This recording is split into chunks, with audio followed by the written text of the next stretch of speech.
Channel Ruth Priyanka vlogs. ఈ రోజు simple cooking లో సేమియా పాయసం ఎలా చేయాలో చూద్దాం. ముందుగా పాన్ లో నెయ్యి వేసి మనకు నచ్చిన డ్రై ఫ్రూట్స్ జీడిపప్పు, బాదం, కిస్మిస్ ఇంకా చిన్నగా కట్ చేసుకున్న ఎండు కొబ్బరి అయినా వేసుకోవచ్చు. నేను జీడిపప్పుని ఫ్రై చేస్తున్నాను. ఇవి ఇలా ఫ్రై అయ్యాక వీటిని తీసి సేమ్యాని ఫ్రై చేసుకుందాం. 1 కప్ సేమ్యాకి 2 కప్స్ వాటర్, 3 కప్స్ కాచిన పాలు తీసుకోవాలి.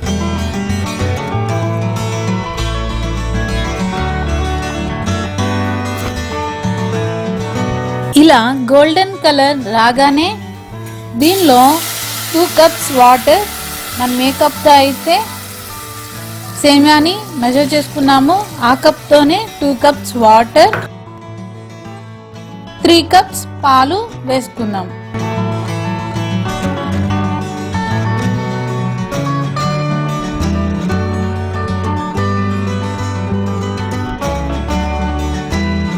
ఇలా కొంచెం సేపు సేమ్యాని బాయిల్ అయ్యే వరకు వెయిట్ చేద్దాం. ఈ పాయసం చాలా సింపుల్ అండ్ ఈజీగా అయిపోతుంది. మన ఇంటికి గెస్ట్ వచ్చినప్పుడు లేదా మనకే స్వీట్ తినాలనిపించినప్పుడు, బర్త్డేస్కి, ఫెస్టివల్స్కి, ఏ అకేషన్ అయినా చాలా ఈజీగా చేసుకోవచ్చు ఈ సేమియా పాయసం. సేమియా బాయిల్ అయిందో లేదో చెక్ చేద్దాం. బాయిల్ అయ్యిందండి చక్కగా. ఇప్పుడు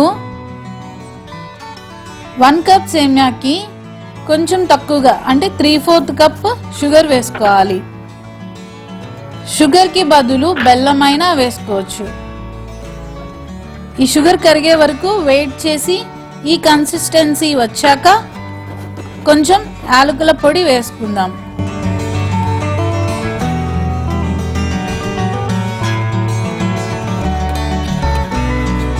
ఇప్పుడు డ్రై ఫ్రూట్స్ వేసుకుందాం.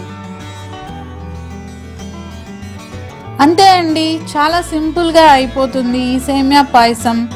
కొంచెం చల్లారాక సర్వ్ చేసుకోవడమే ఆలస్యం. ఈ పాయసం ఎలా ఉందో టేస్ట్ చేసి చెప్తాను. సూపర్ ఉందండి. మీరు కూడా ట్రై చేయండి.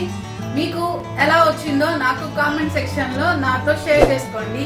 ఈ వీడియో కానీ నచ్చినట్లయితే లైక్ చేయండి, షేర్ చేయండి.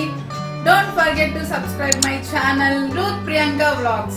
మరొక వీడియోలో మీతో ఉంటాను.